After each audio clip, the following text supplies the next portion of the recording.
కృష్ణానగర్లో మేము ప్రచారం చేసుకుంటూ ఒక అపార్ట్మెంట్లో ఆత్మీయ సమ్మేళనం ఏర్పాటు చేసుకోవడం జరిగిందండి. ప్రజలందరూ చాలా అద్భుతంగా మమ్మల్ని ఆహ్వానిస్తూ ఉన్నారు.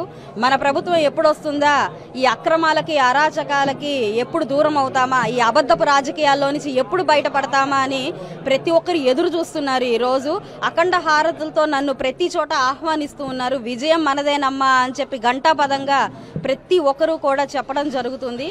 అయితే ఇక్కడున్న యథావిధిగా రోడ్ల సమస్య ఉంది, డ్రైనేజ్ సమస్య ఉంది. ఎంతో మంది దోమలతో ఎంతో ఇబ్బంది పడుతున్నామని చెప్తూ ఉన్నారు.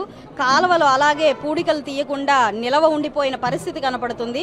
కాబట్టి వైకాపా ప్రభుత్వ నాయకులందరికీ ప్రజలకు దగ్గర అయ్యే పనులు చేయండి తప్ప వాళ్ళని మభ్యపెట్టి మాయాజాలం చేస్తూ అక్రమ రాజకీయాలకు పాల్పడొద్దని ప్రతి ఒక్కరిని కోరుకుంటూ మా ప్రచారాన్ని కొనసాగించడం జరుగుతుందండి.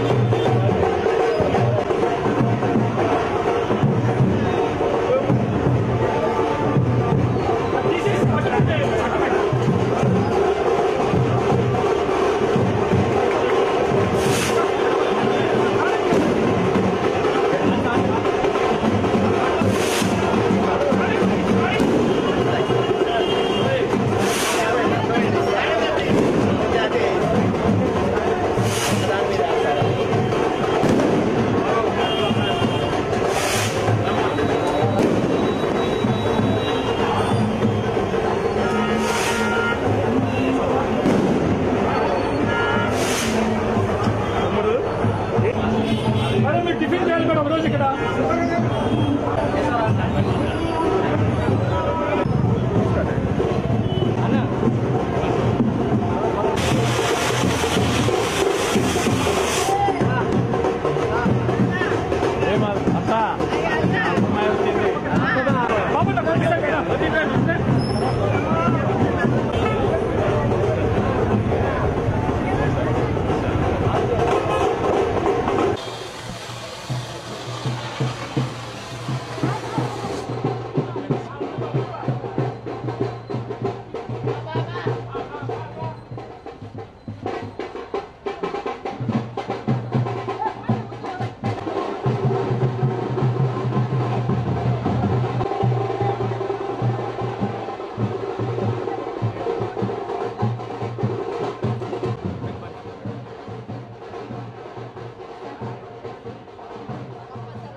నడవండి.